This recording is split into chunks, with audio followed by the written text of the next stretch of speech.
Kyle Larson talks about the Daytona 500 crash.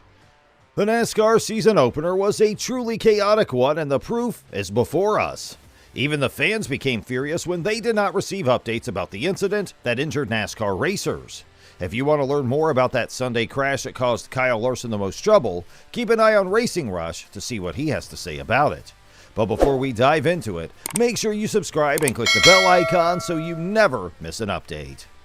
This past Sunday was the most anticipated running of the Daytona 500, and it did not fail to live up to expectations. The exciting race ended up being a living hell for a good number of drivers. After Tyler Reddick shoved Kevin Harvick on turn 4, the proceedings descended into complete anarchy, as a result of which many cars collided with one another. Kyle Larson was one of the victims of this disaster. But how did Larson manage that harsh crash? Although Travis Pastrana was going for a top 5 finish, he was hit hard by Eric Almirola, sending the number 67 Toyota Camry TRD spinning to the inside of the track and into Kyle Larson's right rear. While starting on the outside of the front row, Larson received a direct hit when he crashed into the outside wall, totaling his number 5 HendrickCars.com Chevrolet Camaro and collecting the cars of several other drivers, including Ryan Blaney, Brad Keselowski, and Chris Buescher. It was determined that Ricky Stenhouse Jr. was in first place at the time of the caution flag, and he was therefore awarded the 2023 Daytona 500 victory. Joey Logano, Chris Bell, Chris Buescher, and Alex Bowman finished 2nd through 5th respectively, as Stenhouse won the race. All the drivers involved in the accident were released from the infield care center afterward, including Kyle Larson, who had incurred the most serious of injuries. Even fans were angry that NASCAR didn't update them on Kyle Larson. It should come as no surprise that a lot of people were worried about the health of drivers who were impacted. Fans were concerned about Kyle Larson's health because he is one of the most popular of all the racers, and they wanted to know how he was doing. After the accident on the final lap of the Daytona 500, Larson provided fans with an update. Kyle, that was a hard hit for you. First off, you okay?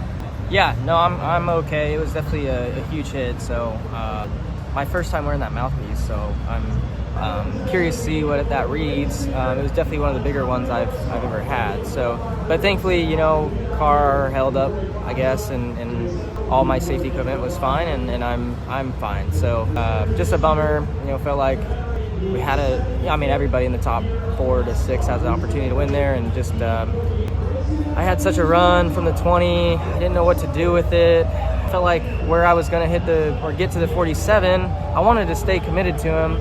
At least through 1 and 2 and down the backstretch, and then have things work out. I definitely didn't want to try and go for the lead as early as I did. I just had such a run. I didn't know what to do with it, and I thought if I got to him where I was going to get to him, it was just going to choke us up or cause a crash, and then we weren't going to win. So wish I could play that over again, but happy that Ricky won. I'm super. That's all I could think about after I crashed, was just waiting to get out and hear that he won. So yeah, super happy for him and his team, Chevrolet and everybody, but wish I could have at least finished.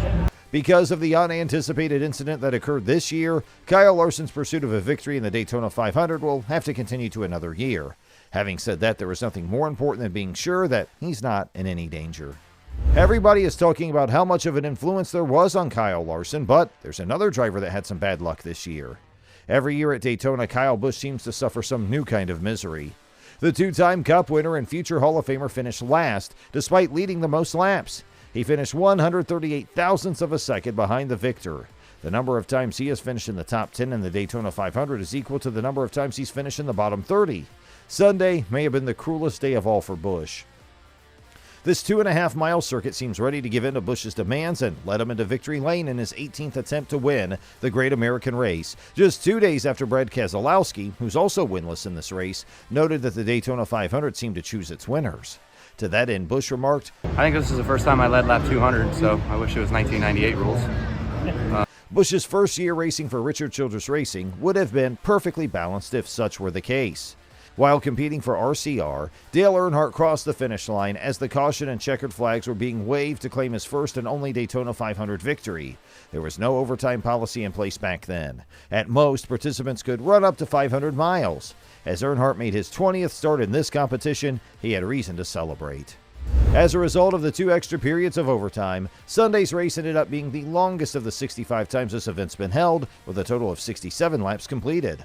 Unfortunately for Busch, he was forced to drive too many laps because numerous cars had wrecked on that final lap. Busch said about the situation after he left the infield care center for the second time this week. Part of the course, just used to it, and come down here every year to just find out when and where I'm going to crash and what lap I come out of the care center. But how did everything become so chaotic over time? With 4 laps to go, Busch took the lead after getting a push from teammate Austin Dillon and passing RFK Racing teammates Brad Keselowski and Chris Buescher. Daniel Suarez was hit and spun with less than 3 laps left in the race. Suarez had bumped Kyle Busch during Thursday's qualifying race, which forced Busch to use a backup car for the 500.